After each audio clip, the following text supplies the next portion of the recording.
20 minute 20 खबर में आपका स्वागत है। मैं हूं आपके साथ आरजू साईं। हम अगले 20 मिनट में आपको देश और दुनिया की 20 ऐसी खबरें बताने वाले हैं जो इस वक्त न केवल सुर्खियों में है बल्कि दिलचस्प और अहम भी हैं।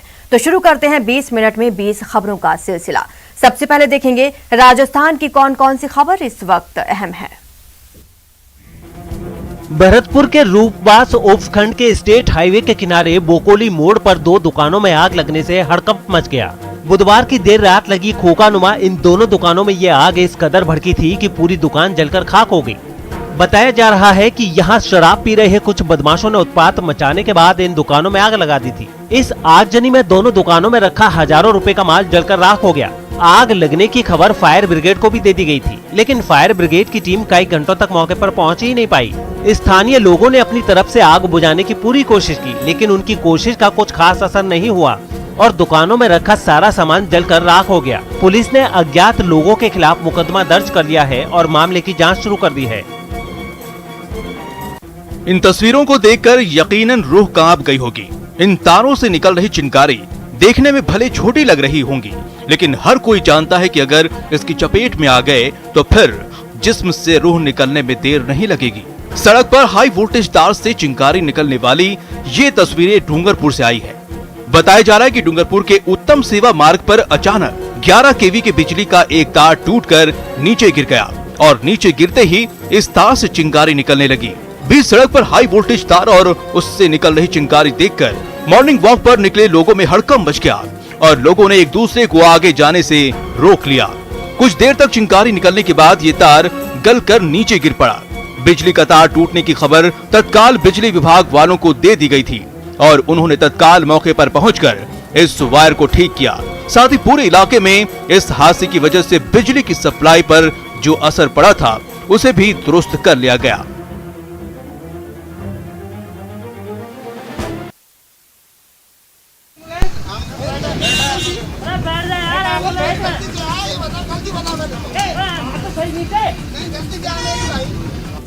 भरतपुर के नेशनल हाईवे स्थित अमोली टोल प्लाजा पर एक ड्राइवर का हाई वोल्टेज ड्रामा देखने को मिला।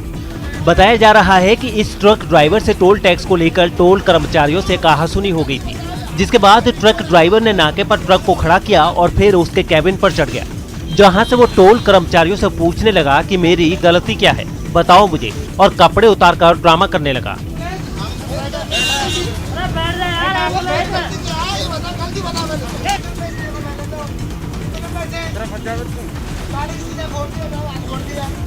करीब 2 घंटे तक टोल कर्मचारियों को ट्रक ड्राइवर ने काफी परेशान किया और कैबिन पर ही शराब पीने लगा। टोल कर्मचारियों के काफी समझाने के बाद भी ट्रक ड्राइवर ने ड्रामा को बंद नहीं किया और ड्राइवर के हाई वोल्टेज ड्रामा को देख आसपास सैकड़ों लोगों की भीड़ जमा हो गई। इसके बाद टोल कर्मचारियों ने पुलिस वालों को मौके पर बुला लिया, तब जाकर ड्राइवर नीचे उतरा। पुलिस ने ट्रक ड्राइवर को हिरासत में ले लिया है, साथ ही ट्रक भी जब्त कर लिया है। टूटे हुए ताले, खुली हुई अलमारी और बिखरा हुआ सामान ये बताने के लिए काफी है कि चोरों ने यहाँ की इत्मीनान से तलाशी ली है और उसे जो भी पसंद आया है वो बड़े आराम से उड़ा ले गए हैं। ये तस्वीरें जालोर के सांचौर स्थित राजकीय विद्यालय की तस्वीर है, जहाँ बुधवार की रात प्रधानाध्यापक के कमरे का ताला तोड़कर चोरों ने हजारों का माल गायब कर दिया है। स्कूल के प्रधानाध्यापक का कहना है कि चोरों ने लैपटॉप, प्रिंटर, लैब के कई उपकरण और कागजात समेत प्रधानाध्यापक की सील भी गायब कर दी है। इतना ही नहीं, चोरों ने स्कूल के कागजात के साथ भी छेड़खानी की है।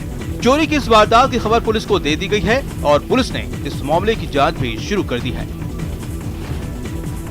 हम जब स्कूल आए तो पहले अपने 4th क्लास महिला ने ताला खोला, मतलब देखने के लिए आए तो ताला खुले हुए थे, टूटे हुए थे और ये चीज़ें बिखरी हुई पाई गई, जिसके अंदर पता चलेगा संभालने पर भी क्या क्या चोरी हुआ है। अभी प्रथम दृष्टि आपको क्या लग रहा है? ये चोरी का मामला लग रहा है। चाबियाँ इधर उधर बखेरी गई है, एक एक चाबी संभाले इसका मतलब हो सकता है, और कंप्यूटर, ये जो प्रिंटिंग मशीन है वो गायब है और लैपटॉप दो देखने पर पता चलेगा कि इधर नहीं है। और अभी अगर पता चलेगा कि फिर जांच होने पर भी क्या क्या चीजें खोई है। आपने पुलिस को सूचना दी? हाँ जी, हाँ पुलिस को सूचना दी है। मरूधरा में अनलॉक 2 की नई गाइडलाइंस के तहत बसों का संचालन शुरू हो गया है। 100% क्षमता के साथ रोडवेज की 1600 बसों का संचालन शुरू हो चुका है। बसों के संचालन की शुरुआत के साथ ही बस स्टैंड पर लोगों की भीड़ भी नजर आने लगी है। यात्रियों की भीड़ देखेंगे तो वो जरूरत से ज़्यादा है। सुबह 4 बजे से राजस्थान रोडवेज ने यहाँ पर संचालन शुरू कर दिया है और उसके बाद स्थिति ये है कि यहाँ पीने का पानी तक जो है लोगों को नसीब नहीं हो रहा है। सरकारी बसों के परिचालन के साथ साथ प्राइवेट बसों का भी परिचालन शुरू हो गया है। आपको बता दें कि लॉकडाउन के दौरान बसों का परिचालन बंद होने से रोजाना रोडवेज को 3.75 करोड़ रुपए का नुकसान हो रहा था। बसों का परिचालन तो शुरू हो गया है, लेकिन इसके साथ ही फिर लोगों की लापरवाही भी देखने को मिल रही है। न तो लोग सोशल डिस्टेंसिंग का पालन कर रहे हैं और न ही मास्क पहनने की जरूरत महसूस कर रहे हैं। आपको बता दें कि नई गाइडलाइंस के मुताबिक बसों के संचालन में सोशल डिस्टेंसिंग का पालन बेहद जरूरी है। बसों में 100% क्षमता से यात्री बैठने की अनुमति है, लेकिन खड़े होकर किसी को यात्रा की अनुमति नहीं दी गई है। इतना ही नहीं, बसों को डिपो से निकालने से पहले सोडियम हाइपरक्लोराइड से पूरी तरह से सैनिटाइज करना भी बेहद जरूरी है। झुंझुनू पुलिस ने चौधरी सोनोग्राफी सेंटर को सीज कर दिया है। चौधरी सोनोग्राफी सेंटर के खिलाफ ये कार्रवाई कोरोना गाइडलाइंस के उल्लंघन की वजह से हुई है। दरअसल एसडीएम शैलेश खेरवा और डीएसपी लोकेन सिंह दादरवाल अपनी टीम के साथ ये देखने निकले थे कि शहर में कोरोना गाइडलाइंस का पालन अच्छी तरह से हो रहा है या नहीं। इसी दौरान वो रोड नंबर 1 गांधी चौक, नेहरू मार्केट और तमाम शॉपिंग कॉम्प्लेक्स का जायजा ले रहे थे कि चौधरी सोनोग्राफी सेंटर पर उन्हें भारी भीड़ नजर आई, जहां 35 से 40 महिलाएं सोनोग्राफी के लिए आई हुई थीं और कोरोना गाइडलाइंस का उल्लंघन हो रहा है। ये देखकर पुलिस ने चौधरी सोनोग्राफी वाले से पहले पूछताछ की और फिर इस सेंटर को सीज कर दिया। शॉपिंग कॉम्प्लेक्सेस को खुलने के लिए गाइडलाइंस जारी की है, उनकी पालना हम देख रहे हैं मार्केट में और काफ़ी अच्छी पालना पाई जा रही है। कुछ दुकानें हैं जो रूल्स फॉलो नहीं कर रहे हैं, उनको हम आज समझाइश कर रहे हैं और उनको बता रहे हैं कि अगर कल से भी आप लोग पालना नहीं करेंगे तो दुकान को सीज कर लिया जाएगा। जोधपुर पुलिस लाइन में डीसीपी धर्मेंद्र सिंह यादव के विदाई समारोह में खुद पुलिस वाले ही कोरोना नियमों का पालन करना भूल गए। धर्मेंद्र सिंह यादव को एसपी बनाकर उनका तबादला सिरोही जिले में किया गया है, जिसके लिए उन्हें जोधपुर पुलिस लाइन में ग्रैंड विदाई दी गई। पूरे गाजे बाजे के साथ पुलिस वालों ने अपने अधिकारी को वहां से विदा किया। बैंड बाजा तो छोड़िए, वहां उनके लिए घोड़ी का भी इंतजाम किया गया और उन्हें उनके दफ्तर से उनकी कार तक उस घोड़ी पर बैठाकर पूरे सम्मान के साथ लाया गया।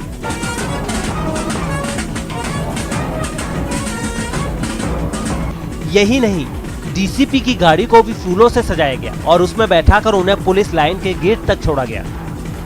अच्छा सहयोग मिला जोधपुर की जनता से, मीडिया से, जनप्रतिनिधियों से, समाज सेवी संगठनों से और अपने पुलिस के अधिकारियों से, और एक टीम की तरह कार्यकाल निकला है। इससे काफी सहूलियत हुई। हैरानी की बात तो ये रही कि इस समारोह में मौजूद किसी भी आदमी ने सोशल डिस्टेंसिंग की जरा भी परवाह नहीं की। हाँ, सभी ने मास्क तो जरूर पहना था, लेकिन कोरोना नियमों की अनदेखी भी खूब की गई। आपको बता दें कि राजस्थान सरकार ने आदेश दे रखा है कि राज्य में किसी भी तरह के सार्वजनिक, राजनीतिक और सामाजिक कार्यक्रमों पर पाबंदी जारी रहेगी, लेकिन उस आदेश का पालन करने की जिम्मेदारी जिस पुलिस पर है, उसके अफसरों ने शायद मान लिया है कि वो नियम कानून से ऊपर हैं, जिन पर महामारी का दिशा निर्देश भी लागू नहीं होता।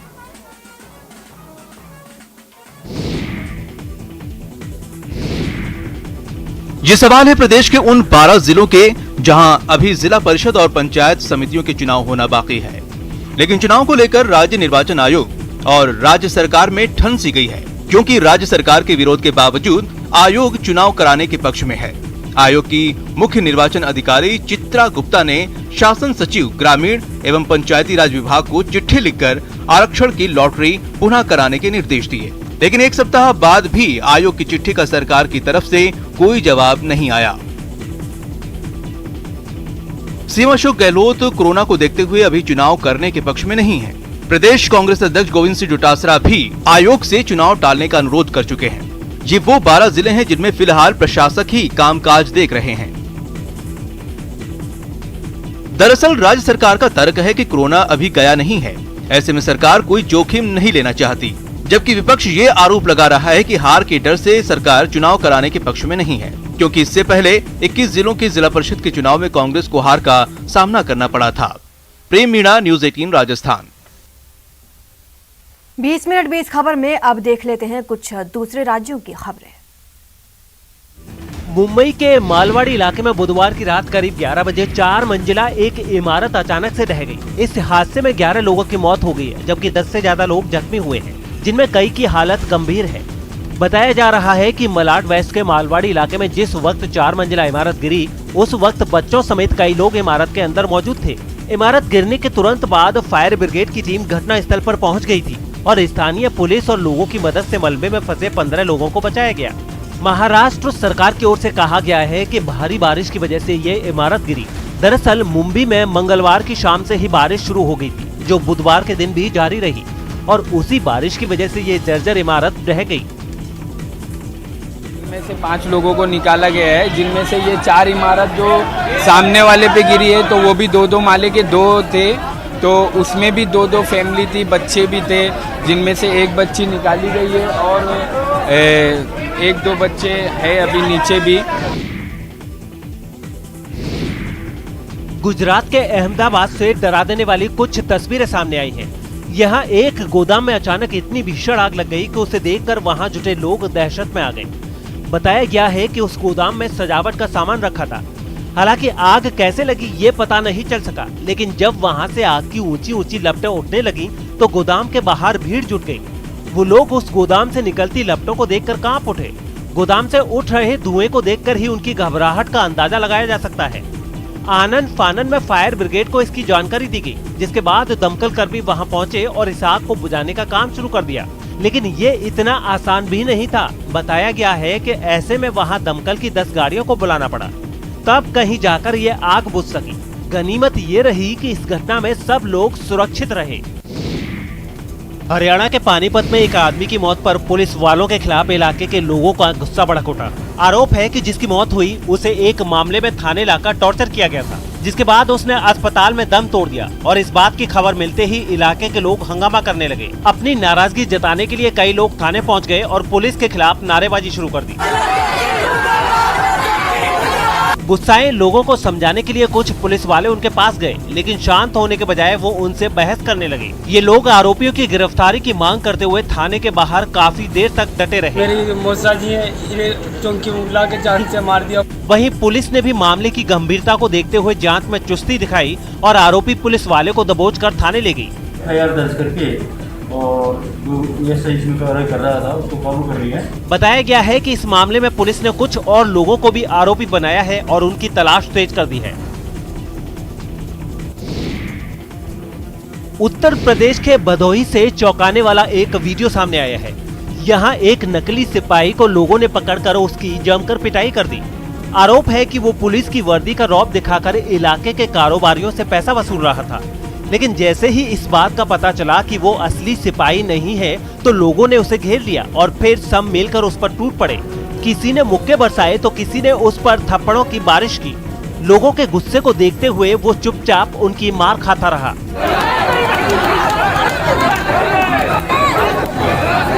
इसके बाद उसे उसकी मोटरसाइकिल से भी उतार दिया गया।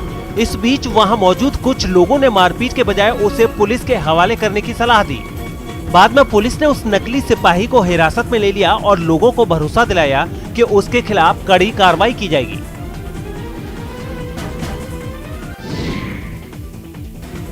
उत्तर प्रदेश के गोंडा से दिल दहला देने वाली तस्वीरें सामने आई हैं। गोंडा में जमीन विवाद पर 2 पक्षों के बीच जमकर मारपीट हो गई, जिसमें कुछ लोग घायल हो गए। खास बात यह है कि इस लड़ाई का एक वीडियो सोशल मीडिया पर भी वायरल हो रहा है, जिसमें दोनों पक्षों के लोग एक दूसरे से भिड़ते दिखाई दिए। इस मारपीट में बड़े बुजुर्गों के साथ कुछ महिलाएं भी नजर आईं। इस दौरान कई लोगों ने डंडों से भी वार किया।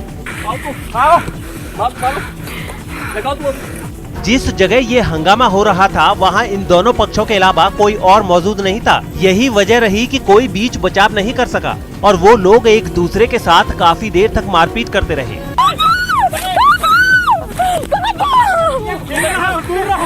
खबर है कि बाद में एक पक्ष ने मामले की शिकायत पुलिस से की, जिसके बाद पुलिस कार्रवाई में जुट गई। बिहार के सहरसा से रोंगटे खड़े कर देने वाला एक वीडियो सामने आया है। यहाँ रास्ते को लेकर 2 पक्षों में मारपीट हो गई थी। रास्ते को लेकर ये विवाद इलाके के सरपंच और किसानों की मदद के लिए बनने वाली समिति पैक यानी प्राइमरी एग्रीकल्चरल क्रेडिट सोसाइटी के अध्यक्ष के बीच शुरू हुआ था और फिर दोनों परिवारों के लोग रास्ते पर अपना अपना हक जताने के लिए मैदान में कूद पड़े। सामने आई एक तस्वीर में दिखा कि एक तरफ के लोग मकानों की छतों पर चढ़ गए और वो दूसरी ओर के लोगों पर ईंटों से ताबड़तोड़ वार करने लगे। दूसरी तरफ के लोग भी पीछे नहीं रहे, वो भी पूरी तैयारी के साथ नीचे खड़े दिखाई दिए और वहीं से अपने हमले को जारी रखा। मामला जब हाथ से निकलने लगा तो कुछ लोगों को पुलिस की याद आई। वहीं मारपीट का ये वीडियो सामने आने के बाद पुलिस ने मामले की तफ्तीश शुरू कर दी है। बिहार के सुपौल से हैरान करने वाली तस्वीरें सामने आई हैं। वहां एक सरपंच ने अपनी भतीजी की शादी में कोरोना नियमों की धज्जियां उड़ाते हुए जमकर डांस किया।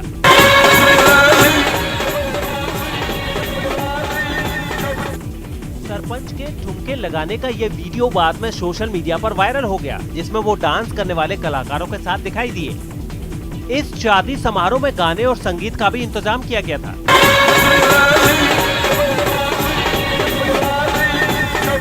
जिसे देखकर सरपंच भी जोश में आ गए और उन्होंने वहां खूब ठुमके लगाए। लेकिन इस जश्न में उन्होंने कोरोना नियमों की पूरी तरह अनदेखी कर दी। ना तो उनके चेहरे पर मास्क दिखा और ना ही उन्होंने लोगों से तय दूरी ही बनाई।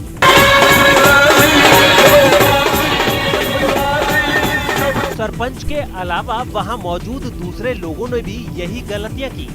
बताया गया है कि ये घटना 6 जून की है, जिसका वीडियो सामने आते ही पुलिस ने कोरोना नियमों को तोड़ने पर सरपंच के खिलाफ केस दर्ज कर लिया है। हैरान कर देने वाली ये तस्वीरें महाराष्ट्र के नासिक से आई हैं। गोदावरी नदी में प्रदूषण बढ़ने की वजह से पानी में डिटर्जेंट की तरह झाग बन रहा है और ये झाग उड़कर पुल के ऊपर पहुंच गया है। पुल पर झाग का अंबार लगा है और ये इतना ज्यादा है कि इसमें गाड़ियां तक गायब हो जा रही हैं। आप इन तस्वीरों को देखकर अंदाजा लगा सकते हैं कि इस पुल को पार करने के लिए लोगों को किस कदर परेशानी का सामना करना पड़ रहा है।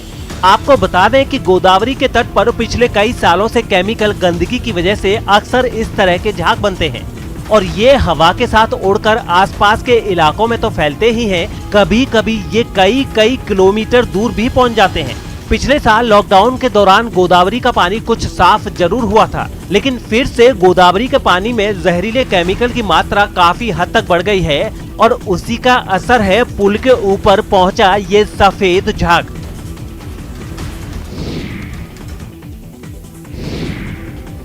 गुजरात के वडोदरा से हैरान करने वाली कुछ तस्वीरें सामने आई हैं। वहां कोरोना नियमों को तोड़कर एक मंदिर में प्रसाद के लिए लोगों की भीड़ लग गई थी।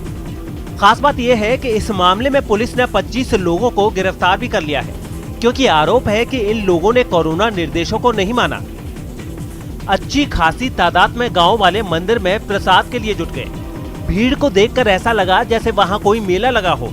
मंदिर परिसर में लगाए गए पंडाल में तो पांव रखने तक जगह नहीं बची।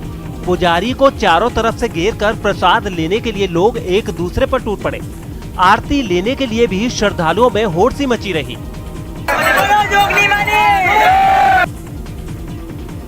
आस्था का जोश लोगों पर इस कदर हावी हो गया कि वो एक दूसरे से जरूरी दूरी बनाना भी भूल गए। पूजा में पहुंचे ज्यादातर लोगों ने तो चेहरे पर मास्क लगाना भी मुनासिब नहीं समझा।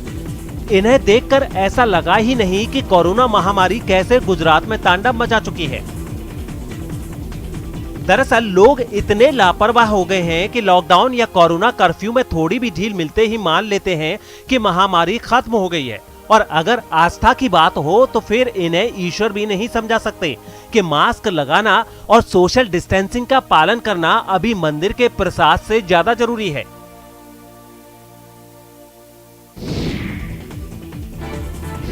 मुंबई में संतोष हुलावाले नाम के एक आदमी ने 3 अलग अलग तरह के रोबोट बनाए हैं। इन रोबोट्स को लेकर संतोष ने दावा किया है कि कोरोना महामारी से लड़ाई में ये काफी मददगार साबित होंगे। आपको बता दें कि संतोष अब तक 18 रोबोट्स बना चुके हैं।